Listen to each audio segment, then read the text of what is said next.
नमस्कार दोस्तों, गुरवी study point में आप सबका स्वागत है एक और नए प्रैक्टिस सेट के साथ। तो चलिए हम अपना क्वेश्चन स्टार्ट करते हैं कि बहुत ही इम्पोर्टेंट क्वेश्चंस हैं जो जिस बच्चे का ग्रुप डी का एग्ज़ाम है उसके लिए भी सिलेक्टेड क्वेश्चंस हैं।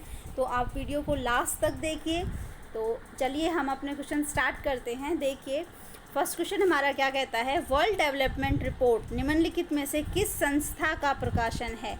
World development report is the publication of which of the following institution. हमारे पास ऑप्शंस क्या हैं, अंतर्राष्ट्रीय मुद्रा, इंटरनेशनल मॉनेटरी फंड, विश्व व्यापार संगठन, विश्व बैंक या फिर अंकटॉड।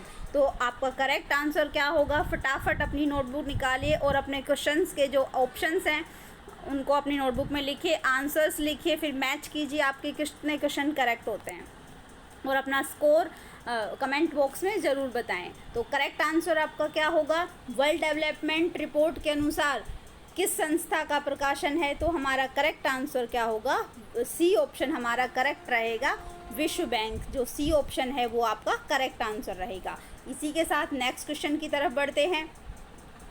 अखिल भारतीय महासंघ स्थापित करने का प्रावधान शामिल किया गया था। अखिल भारतीय महासंघ स्थापित करने का प्रावधान शामिल किया गया था, किसमें शामिल किया गया था। तो आपके पास ऑप्शन है, भारत सरकार अधिनियम 1935 में, अगस्त प्रस्ताव 1940 में, कैबिनेट मिशन 1946 में या फिर भारत सरकार अधिनियम 1919 में। करेक्ट आंसर आपका क्या रहेगा, भारत सरकार अधिनियम 1935 में। ए ऑप्शन आपका करेक्ट रहेगा। नेक्स्ट क्वेश्चन देखिए, प्रदेश के किस व्यक्ति को इंटरनेशनल एजुकेशन पुरस्कार से सम्मानित किया गया। ये पुरस्कार आएगा यहाँ पे, प्रदेश के किस व्यक्ति को इंटरनेशनल एजुकेशन पुरस्कार से सम्मानित किया गया। तो आपके पास ऑप्शन देखिए क्या है, प्रोफेसर रणपाल सिंह, कंवलजीत सिंह योगी, कीर्ति के शर्मा या फिर नीतू घनघस। ये नीतू घनघस। तो करेक्ट आंसर आपका क्या रहेगा, कंवलजीत सिंह योगी। जो बी ऑप्शन है वो आपका करेक्ट रहेगा। नेक्स्ट क्वेश्चन, हरियाणा के कितने व्यक्तियों को वर्ष 2022 में पद्मश्री, पद्म भूषण, पद्म विभूषण के कर्म से सम्मानित किया गया। क्वेश्चन क्या है, हरियाणा के कितने लोग हैं जिनको पद्मश्री से सम्मानित किया गया, दूसरा पद्म भूषण और तीसरा पद्म विभूषण से सम्मानित किया गया। तो ऐसे कितने लोग हैं, तो वो कितने लोग हैं, पद्मश्री कितने लोगों को मिला है। तो ये पाँच को पद्मश्री दिया गया है। देखिए ऑप्शन में 5 यहाँ भी है, यहाँ भी है, लेकिन पद्म भूषण किसी को भी नहीं दिया गया, 0। पद्म विभूषण भी किसी को भी नहीं मिला। अब बात करते हैं किसको किसको पद्मश्री से सम्मानित किया गया है। तो किसको किसको पद्मश्री से सम्मानित किया गया है, एक है नीरज चोपड़ा, सुमित अंतिल, ओम प्रकाश जैन, मोतीलाल मदान और राघवेंद्र तंवर। 5 लोगों को पद्मश्री से सम्मानित किया गया है। इन 5 के आपको नाम याद रखने हैं। कौन है, नीरज चोपड़ा, सुमित अंतिल, ओम प्रकाश जैन, मोतीलाल मदान और राघवेंद्र तंवर। ठीक है, इसी के साथ हम आगे बढ़ते हैं। इसका करेक्ट आंसर क्या होगा, सी ऑप्शन। करेक्ट आंसर आपका क्या होगा, ऑप्शन नंबर सी। देखिए नेक्स्ट क्वेश्चन देखिए, गलत मिलान का चयन करें। इनमें से आपको ये बताना है कौन सा गलत है। ये योजनाएं दी गई हैं, उनसे संबंधित डेट दी गई हैं कि इस योजना की शुरुआत कब हुई थी। तो देखिए ए हमारे पास क्या है, वन टाइम रजिस्ट्रेशन पोर्टल। जो वन टाइम रजिस्ट्रेशन पोर्टल है वो 12 जनवरी 2021 को शुरू किया गया था, ये बिल्कुल सही है। फिर श्री राम जन्मभूमि समर्पण अभियान, राम भूमि समर्पण अभियान है, ये 1 फरवरी 2021 को शुरू किया गया था। 1 फरवरी 2021 को शुरू किया गया था, जो कि बिल्कुल सही है।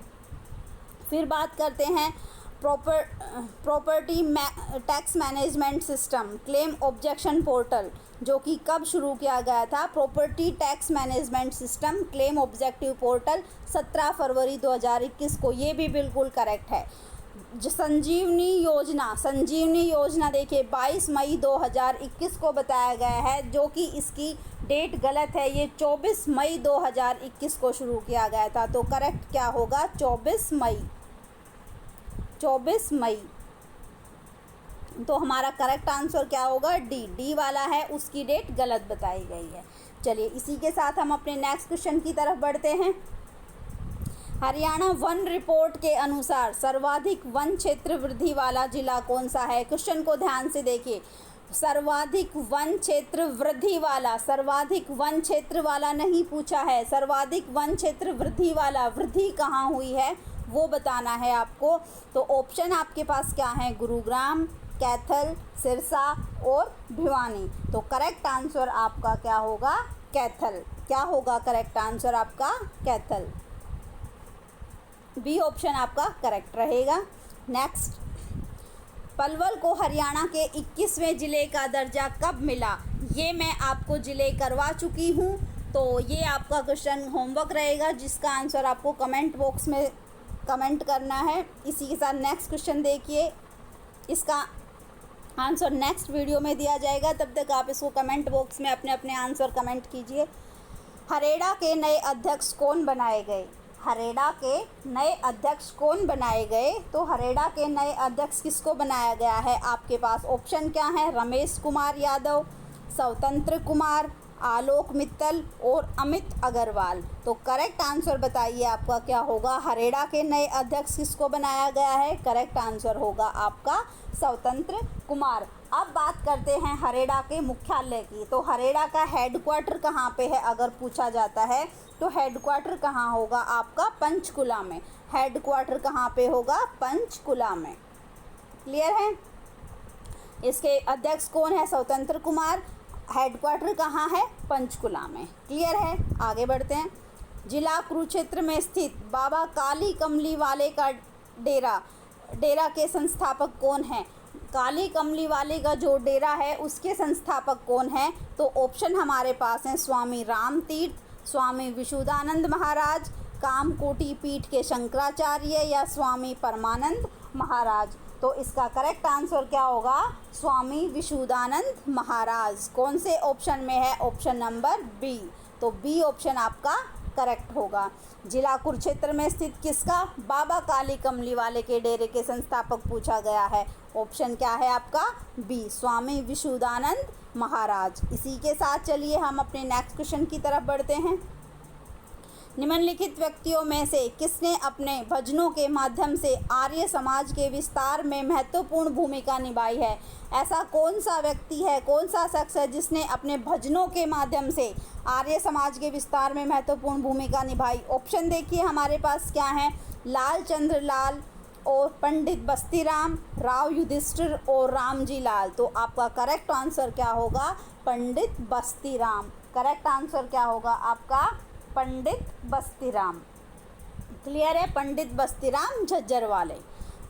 इसी के साथ आगे बढ़ते हैं। निम्नलिखित में से किस व्यक्ति ने जॉर्ज थॉमस को 1000 सैनिकों की एक नियमित बटालियन तैयार करने के लिए आमंत्रित किया था? किस व्यक्ति ने, उस व्यक्ति का नाम बताना है जिसने जॉर्ज थॉमस को 1000 सैनिकों की एक नियमित बटालियन तैयार करने के लिए आमंत्रित किया गया था। ऑप्शन आपके पास क्या है, अप्पा खांडेराव, गजपत सिंह, महादजी, साहिब कौर। तो करेक्ट आंसर आपका क्या होगा, अप्पा खांडेराव। अप्पा खांडेराव हैं, ये आपका करेक्ट आंसर रहेगा जो कि हमारा ए ऑप्शन में है। क्लियर है? चलिए आगे बढ़ते हैं। उससे पहले फटाफट वीडियो को, जो बच्चे हमारे चैनल पे नए हैं, वीडियो को पहली बार देख रहे हैं, वो चैनल को सब्सक्राइब कर लें और जो पहले से ही हमारे साथ जुड़े हुए हैं वो ज़्यादा से ज़्यादा शेयर करें। वीडियो अगर अच्छी लग रही है, पसंद आ रही है तो चैनल को लाइक कर लें। चलिए अब हम बढ़ते हैं अपने नेक्स्ट क्वेश्चन की तरफ। देखिए, निम्नलिखित में से कौन सा शिलालेख गुप्त साम्राज्य के सहयोगी के रूप में योद्धों को दर्शाता है? कौन सा शिलालेख दर्शाता है? हमारे पास ऑप्शन क्या है, समुद्रगुप्त का इलाहाबाद स्तंभ शिलालेख, चंद्र का दिल्ली लोह स्तंभ शिलालेख, या प्रभावती गुप्त का पूना ताम्रपत्र, या कुमार गुप्त का पूना ताम्रपत्र। तो करेक्ट आंसर आपका क्या रहेगा, करेक्ट आंसर क्या रहेगा आपका, कुमार गुप्त का पूना ताम्रपत्र, जो कि डी ऑप्शन आपका करेक्ट रहेगा। क्लियर है? इसी के साथ देखिए हम अपने नेक्स्ट क्वेश्चन की तरफ बढ़ते हैं।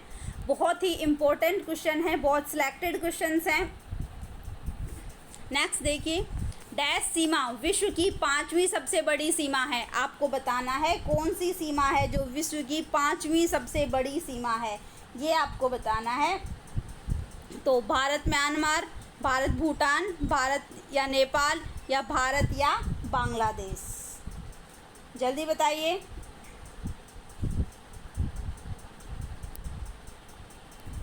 नेक्स्ट,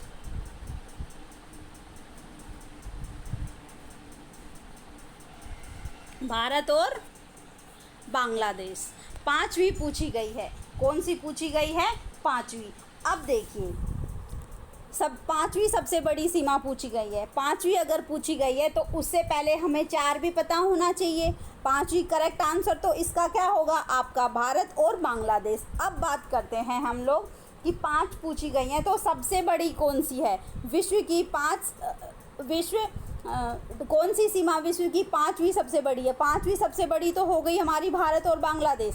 अगर कुछ ज़रूरी तो नहीं हमसे यही क्वेश्चन पूछा जाए। अगर हमसे पहले पूछ ली जाती है कि विश्व की सबसे बड़ी सीमा, पहली सीमा कौन सी है, पहले नंबर की कौन सी है सबसे बड़ी सीमा, तो वो कौन सी होगी? USA और कनाडा की।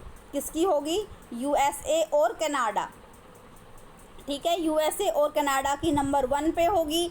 जो नंबर 1 पे है, इसका अगर पूछा जाए कि कितनी लंबी है तो कितने किलोमीटर है? 8893 8,893 किलोमीटर लंबी होगी ये। ठीक है, फिर दूसरी आती है, ये तो पहले नंबर की हो गई। फिर दूसरी सबसे बड़ी पूछी जाए तो रूस और कजाकिस्तान की। किसकी किसकी? रूस और कजाकिस्तान, रूस और कजाकिस्तान की। फिर बात करते हैं, ये तो हो गई पहले नंबर की। दूसरी की कौन सी होगी? रूस और कजाकिस्तान। ये आप नोट कर लें ये चीज़ें, रूस और कजाकिस्तान, रूस और कजाकिस्तान, रूस की और कजाकिस्तान की। तो इसकी लंबाई कितनी है? 6,840 6,840 किलोमीटर होगी। किसकी किसकी? रूस और कजाकिस्तान की। फिर तीसरी हमारी आती है अर्जेंटीना और चिली की। अर्जेंटीना और चिली की आती है, जिसकी लंबाई कितनी होगी? 5,300 किलोमीटर। फिर 4th नंबर पे हमारी आती है मंगोलिया और चाइना की, जिसकी लंबाई होगी 4,677। किसकी? मंगोलिया और चाइना की। 4,677 किलोमीटर, 4,677 किलोमीटर होगी। क्लियर है?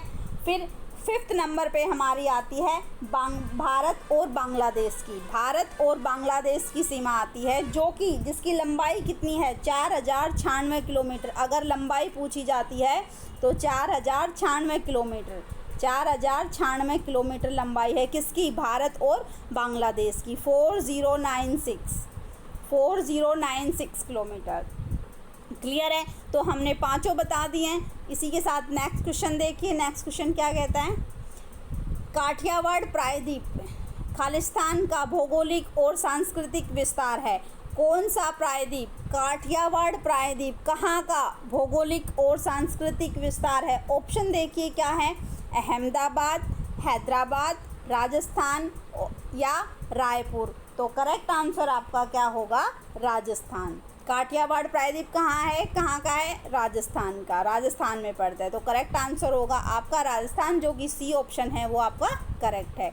नेक्स्ट, रेड क्लिफ रेखा किन 2 देशों के बीच की अंतर्राष्ट्रीय सीमा रेखा है? जो रेड क्लिफ रेखा है वो कौन से 2 देशों के बीच की सीमा रेखा है? तो वो करेक्ट आंसर क्या होगा? किन 2 देशों के बीच की सीमा रेखा है रेड क्लिफ? भारत और पाकिस्तान की, भारत और पाकिस्तान की, जो कि बी ऑप्शन आपका करेक्ट है। फिर बात करते हैं हम भारत और चीन की। तो भारत और चीन के बीच की रेखा कौन सी है? मैकमोहन रेखा। मैकमोहन रेखा पूछी जाती है तो वो कहाँ की होगी? भारत और चीन की। इस क्वेश्चन का करेक्ट आंसर क्या रहेगा? बी ऑप्शन आपका करेक्ट रहेगा। ठीक है, रेड क्लिफ कहाँ की है? भारत और पाकिस्तान की। और मैकमोहन अगर आ जाता है तो क्या बताओगे? भारत और चीन की। चलिए इसी के साथ देखते हैं नेक्स्ट क्वेश्चन अपना। भारत देश का दक्षिणतम बिंदु कौन सा है? आपको दक्षिणतम बिंदु बताना है। दक्षिणतम बिंदु कौन सा है? तो करेक्ट आंसर आपका क्या होगा? ऑप्शन देखिए आपके पास क्या है? केप कोमोरिन, कन्याकुमारी, कोरंडी या फिर इंदिरा पॉइंट। तो दक्षिणतम बिंदु आपका कौन सा होगा? इंदिरा पॉइंट। डी ऑप्शन आपका करेक्ट रहेगा। क्लियर है? चलिए इसी के साथ नेक्स्ट क्वेश्चन की तरफ बढ़ते हैं। निम्नलिखित में से कौन सा भारतीय मानक समय सटीक ढंग से दर्शाता है? इनमें से कौन सा ऐसा ऑप्शन है जो कि हमारा जो मानक समय है उसको बिल्कुल सही ढंग से दर्शाता है? GMT +4:30 या फिर -5:30 या फिर -5:30 या फिर +5:30। +5:30 का मतलब क्या है? 5.5 घंटे आगे है। ठीक है, कितना? 5.5 घंटे आगे। तो करेक्ट आंसर आपका क्या होगा? D option.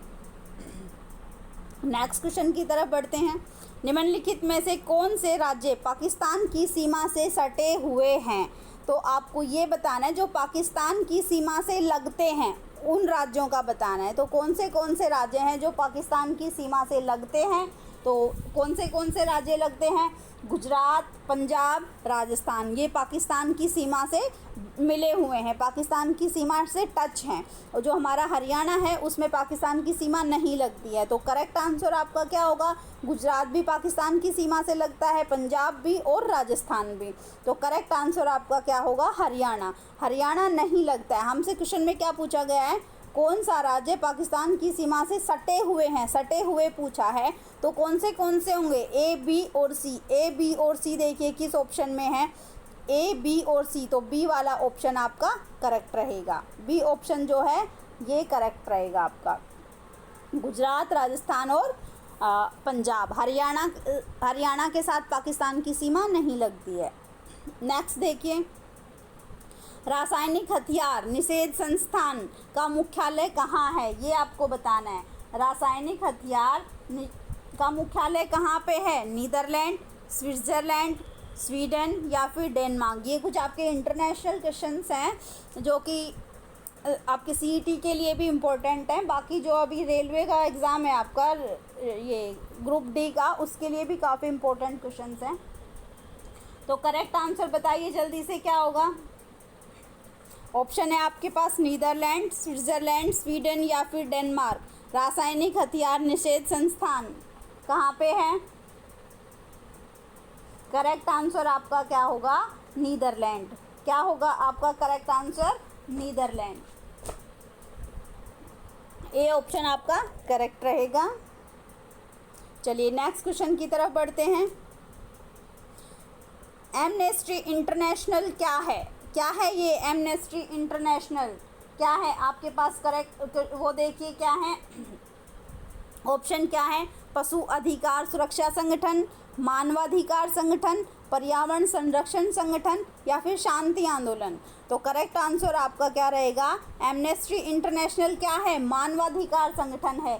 क्या है ये? एक मानवाधिकार संगठन। तो आप करेक्ट आंसर कौन सा रहेगा? बी ऑप्शन आपका करेक्ट रहेगा, मानवाधिकार संगठन। इसी के साथ नेक्स्ट क्वेश्चन देखिए, भारत इनमें से किस समूह का सदस्य नहीं है? आपके पास 4 ऑप्शन है जिसमें से आपको बताना है कि भारत इनमें से किसका समूह नहीं है। अब देखिए G20, G8, सार्क या UNA। ये देखिए ये सारी चीज़ें हैं। हम एक अलग क्लास में बताएंगे, अलग से वीडियो बनाऊंगी मैं इसकी, जो आपकी G20 से रिलेटेड और G8 से, सार्क की और UNA की। ठीक है, तो अब आपको ये बताना है इनमें से भारत किसका सदस्य नहीं है। तो किसका सदस्य नहीं है भारत? तो G8 का सदस्य भारत नहीं है। करेक्ट आंसर आपका क्या रहेगा? G8 का सदस्य भारत नहीं है। तो बी ऑप्शन आपका करेक्ट आंसर रहेगा। नेक्स्ट क्वेश्चन देखिए, राष्ट्रमंडल खेल 2022, कॉमनवेल्थ गेम 2022 का शुभंकर क्या है? आपको ये बताना है क्या है शुभंकर। तो ये अभी करंट का ही क्वेश्चन है, ये गलत नहीं होना चाहिए। राष्ट्रमंडल खेल 2022 का शुभंकर क्या है? ऑप्शन देखिए, ऑप्शन हमारे पास क्या है? पेरी द बुल, मिराई तोवा या फिर सोमाइटी या बिंग डेविन। तो करेक्ट आंसर हमारा क्या होगा? Peri the bull. A option आपका करेक्ट रहेगा। ठीक है, इसी के साथ नेक्स्ट क्वेश्चन की तरफ बढ़ते हैं। कुछ करंट के क्वेश्चंस लेते हैं अभी। राष्ट्रमंडल खेल 2022 का आदर्श वाक्य क्या है? आदर्श वाक्य क्या है राष्ट्रमंडल खेल 2022 का? ऑप्शन देखिए, सभी के लिए गेम, गेम्स फॉर एवरीवन, अधिक तेज उच्चतर और अधिक मजबूत, खेल और दुनिया, या इनमें से कोई नहीं। फटाफट कमेंट बॉक्स में आंसर दीजिए, करेक्ट आंसर क्या रहेगा। तो करेक्ट आंसर क्या होगा इसका, सभी के लिए खेल। ये हमारे जो राष्ट्रमंडल खेल हैं उसका आदर्श वाक्य है। तो चलिए नेक्स्ट क्वेश्चन देखिए। कुछ क्वेश्चन सभी आपके राष्ट्रमंडल खेल से हैं। राष्ट्रमंडल खेल 2022 के उद्घाटन समारोह में भारतीय ध्वजवाहक कौन थे। अब देखिए 2 क्वेश्चन आते हैं इसमें, एक उद्घाटन का और एक किसका आता है, एक उद्घाटन से आता है और एक समाप्ति से आता है। तो उद्घाटन के समय पे उद्घाटन के टाइम पे ध्वजवाहक कौन थे ये आपको बताना है। तो आपके पास ऑप्शन देखिए क्या है, पीवी सिंधु, मनप्रीत सिंह, या फिर ए और बी दोनों, या कोई नहीं। अब देखिए इससे आपको एक चीज़ क्लियर और होता है, पीवी सिंधु किससे रिलेटेड है, बैडमिंटन खिलाड़ी है। मनप्रीत सिंह कौन है, हॉकी खिलाड़ी है। और इसका करेक्ट आंसर पूछा जाता है तो करेक्ट आंसर क्या होगा, ध्वजवाहक कौन था उद्घाटन के समय पे, तो पीवी सिंधु और मनप्रीत सिंह दोनों के दोनों क्या थे, ध्वजवाहक थे। कब, तब उद्घाटन के समय पे। ठीक है, अब देखिए नेक्स्ट क्वेश्चन की बात करते हैं। किस देश ने सबसे ज़्यादा बार 5 बार राष्ट्रमंडल खेल आयोजित हुआ है। किस देश में सबसे ज़्यादा बार खेला गया है, राष्ट्रमंडल खेल आयोजित किया गया है। तो आपके पास ऑप्शन है भारत, कनाडा, जापान और ऑस्ट्रेलिया। तो आपका करेक्ट आंसर क्या होगा, करेक्ट आंसर होगा हमारा ऑस्ट्रेलिया। ठीक है, करेक्ट आंसर क्या होगा, ऑस्ट्रेलिया। इसी के साथ नेक्स्ट क्वेश्चन की तरफ बढ़ते हैं। राष्ट्रमंडल खेल कितने वर्षों के अंतराल पर आयोजित किए जाते हैं, कितने साल के बाद राष्ट्रमंडल खेल खेले जाते हैं। तो करेक्ट आंसर आपका क्या होगा, 4 साल। क्या होगा आपका, 4 साल। करेक्ट आंसर रहेगा 4 साल के बाद। नेक्स्ट, राष्ट्रमंडल देश में कुल सदस्य देशों की संख्या कितनी होती है। जो राष्ट्रमंडल खेल होते हैं उसमें कुल कितने सदस्य देश होते हैं, कितने देश पार्टिसिपेट कर सकते हैं, तो उनकी संख्या कितनी होती है। करेक्ट आंसर आपका क्या होगा, ऑप्शन देखिए 29, 54, 46 या 56। करेक्ट आंसर आपका क्या रहेगा, डी ऑप्शन जो कि 56। इसी के साथ नेक्स्ट क्वेश्चन, राष्ट्रमंडल देशों का मुख्यालय कहाँ स्थित है। तो राष्ट्रमंडल देशों का मुख्यालय कहाँ पे स्थित है। तो करेक्ट आंसर आपका क्या होगा, London, United Kingdom. Option number B आपका करेक्ट रहेगा।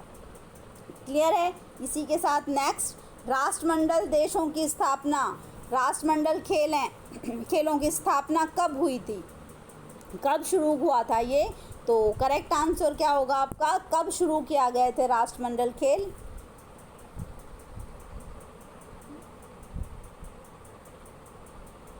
एक मिनट, हाँ, राष्ट्रमंडल खेलों की शुरुआत कब की गई थी।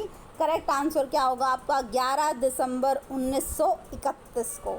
कौन सी डेट थी, 11 दिसंबर 1931 को। और अगर ये पूछा जाता है कि पहली बार कहाँ पे हुए थे राष्ट्रमंडल खेल, तो हैमिल्टन में हुए थे, हैमिल्टन कनाडा में। कहाँ पे हुए थे, हैमिल्टन कनाडा में।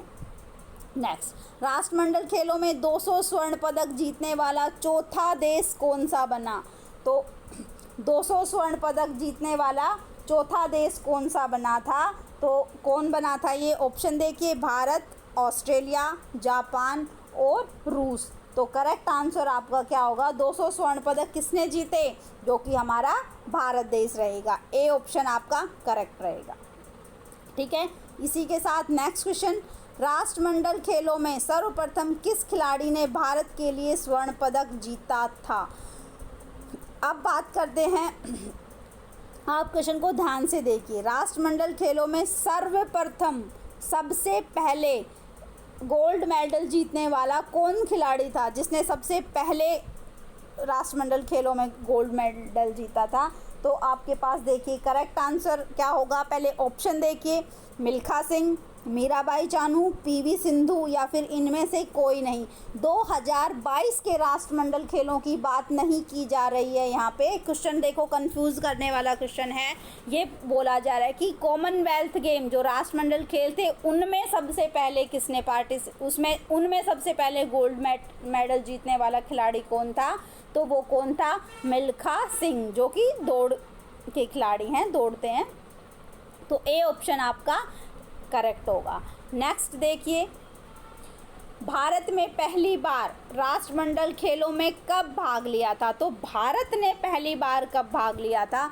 ये देखिए, जो 1930 है, जो 1931 पीछे हमने किया था उसमें 1930 ऑप्शन में नहीं था। तो पहली बार राष्ट्रमंडल खेलों की शुरुआत तो कब हुई थी? 1930 में, हैमिल्टन में। लेकिन भारत ने पार्टिसिपेट कब किया था? भारत ने कब भाग लिया था? तो भारत ने भाग लिया था 1934 में। 1934 में कहाँ पे? लंदन में राष्ट्रमंडल खेले जा रहे थे। तो भारत ने कब भाग लिया था? 1934 में। शुरुआत कब हो गई थी? 1930 में, हैमिल्टन कनाडा में। ठीक है, तो इसका करेक्ट आंसर क्या होगा? हमसे यही पूछा गया है कि भारत ने पहली बार राष्ट्रमंडल खेलों में कब भाग लिया था। तो भारत ने कब लिया था? 1934 में।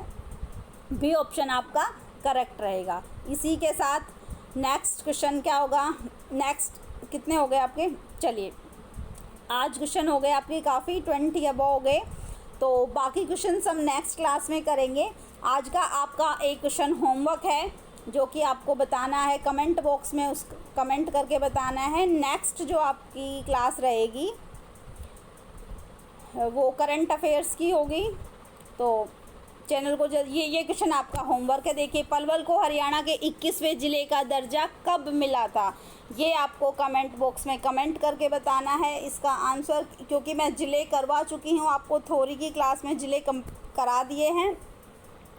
तो ये आपको बताना है कि 21वां ज़िला जो था पलवल, उसको कब दर्जा मिला था, हरियाणा में कब ज़िला बना था। तो चलिए, आज की वीडियो यहीं तक, आज की क्लास को यहीं ख़त्म करते हैं। तो बाकी जो क्वेश्चंस है वो नेक्स्ट क्लास में करेंगे। आज के लिए इतना ही। तो जय हिंद, जय भारत।